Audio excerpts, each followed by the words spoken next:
Que tipo de recursos você precisa hoje para se sentir melhor? Vamos conversar sobre isso?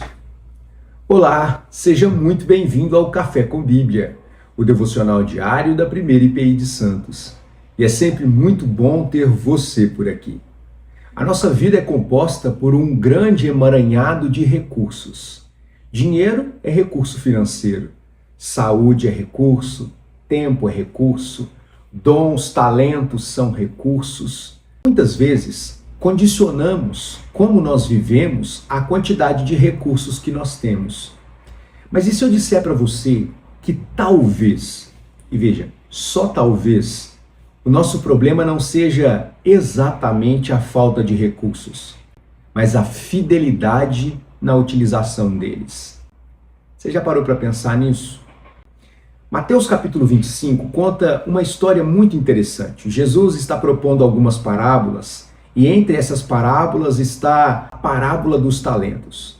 Jesus conta que havia um senhor que tinha 3 empregados que saiu de viagem e entregou uma quantia de dinheiro diferente para cada um dos 3 empregados.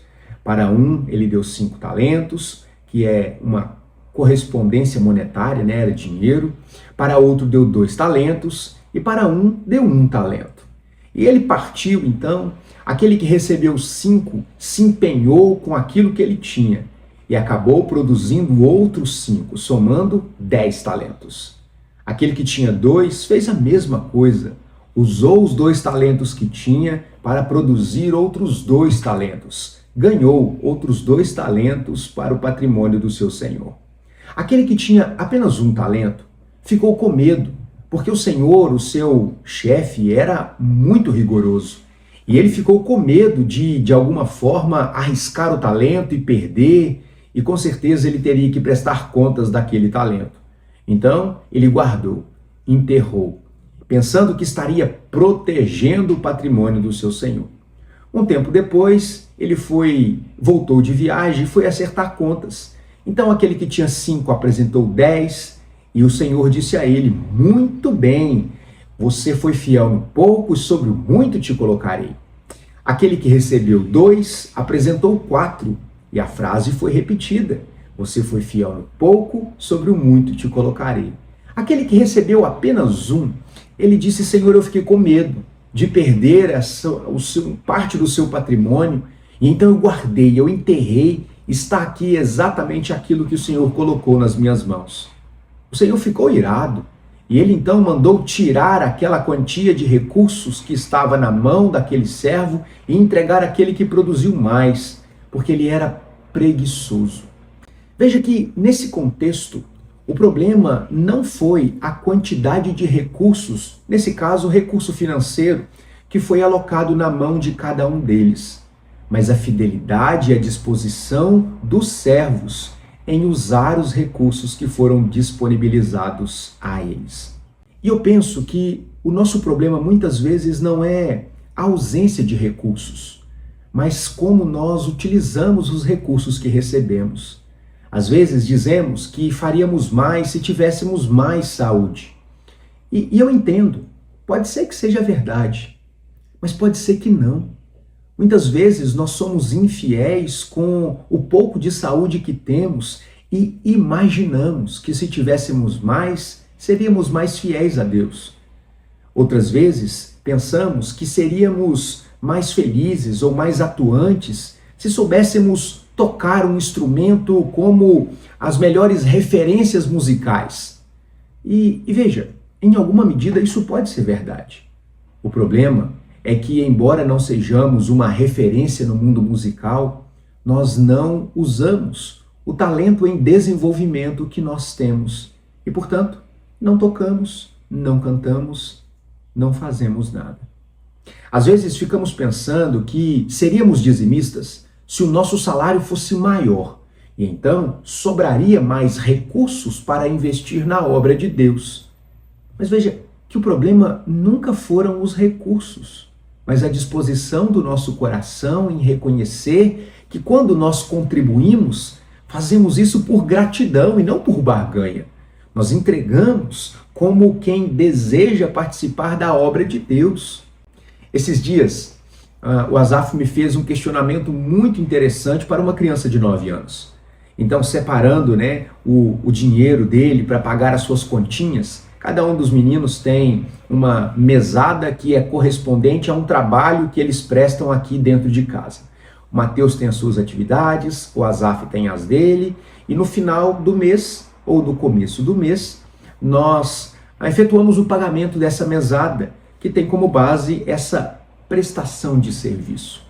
Então, desde criança, nós temos ensinado os nossos filhos acerca da fidelidade a Deus quanto à utilização dos recursos que Deus coloca nas nossas mãos. E isso significa também aplicar esse conceito bíblico a recursos financeiros. Então, fazemos questão de demonstrar que somos comprometidos com a obra de Deus. E sempre separamos a 10ª parte daquilo que nós recebemos e consagramos ao Senhor como gratidão, em louvor a Deus, e nunca por constrangimento e cobrança. Nós somos dizimistas porque cremos que Deus tem nos dado tudo o que temos. E, portanto, fazemos isso porque Deus tem sido bom para conosco, e não por mera obrigação institucional. Mas foi aí que o Asaf me fez a seguinte pergunta: papai, o que a igreja vai pagar com 10 reais? Na época, faz pouco tempo isso, mas o dízimo do Asaf era 10 reais, correspondente à 10ª parte de 100 reais. E eu olhando para aquela pergunta, eu disse, meu bem, muito possivelmente nada. Mas não é sobre os 10 reais, é sobre a 10ª parte. E foi então que eu sentei com ele e expliquei o princípio da proporcionalidade. Que Deus, ele nos dá a oportunidade de sermos coparticipantes de maneira igual, independentemente da quantia que nós entregamos ali na igreja como dízimo. Porque fazemos isso com uma correspondência percentual. É sempre a 10ª parte. Dízimo significa a 10ª parte.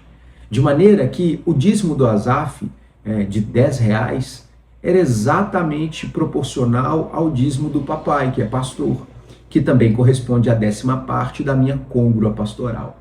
Então eu mostrei para ele que a questão não era necessariamente o valor em si, mas a disposição do nosso coração de ser fiel a um princípio bíblico de adoração.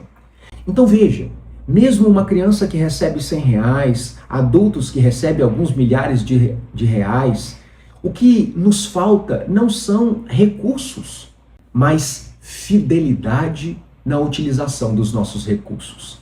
E então, para concluir, eu quero te fazer uma pergunta. O que você tem feito com os recursos que Deus tem dado a você? E veja, eu não estou falando simplesmente de recursos financeiros. Como eu disse, toda a nossa vida é uma junção de recursos. O que você tem feito do seu tempo, o que você tem feito com os seus dons, talentos, com as suas habilidades, o que você tem feito com os recursos financeiros. Todas estas coisas são igualmente importantes. E Deus nos pedirá conta a respeito de como nós temos usado recursos valiosos como esse na nossa vida. Existe um princípio bíblico que é, na verdade, um imperativo. O apóstolo Paulo, certa vez, escrevendo a carta aos Romanos, trabalhando uma questão de divergência teológica, uma compreensão a respeito de comida e bebida, Paulo fala de liberdade cristã, e o fecho do argumento de Paulo, ele é muito pedagógico, porque ele se aplica a todas as áreas da nossa vida. E Paulo diz assim: quer comais, quer bebais, o caso específico dos romanos, ou façais qualquer outra coisa, façam isso para a glória de Deus. Use o seu tempo para a glória de Deus. Use os seus dons para a glória de Deus, suas habilidades, a sua profissão, aquilo que você se destaca. Use a saúde que você tem para a glória de Deus. E veja, use a enfermidade que você está enfrentando para a glória de Deus. John Piper escreveu um livro muito interessante. Esse livro nos ajudou muito quando a Fernanda estava no tratamento do seu câncer. Não desperdice o seu câncer. E Piper argumenta que nós precisamos aproveitar cada uma das oportunidades da nossa vida para glorificar o Senhor. Portanto, a maneira que nós vivemos aponta para quem de fato governa o nosso coração. A questão não é falta de recursos, mas fidelidade a Deus quanto à utilização de todos esses recursos. Que Deus abençoe o seu dia. Vamos orar. Querido Deus, nós reconhecemos que temos recebido do Senhor muito mais do que merecemos, Deus. Somos pecadores e muitas vezes erramos contra o Senhor e te pedimos perdão por isso.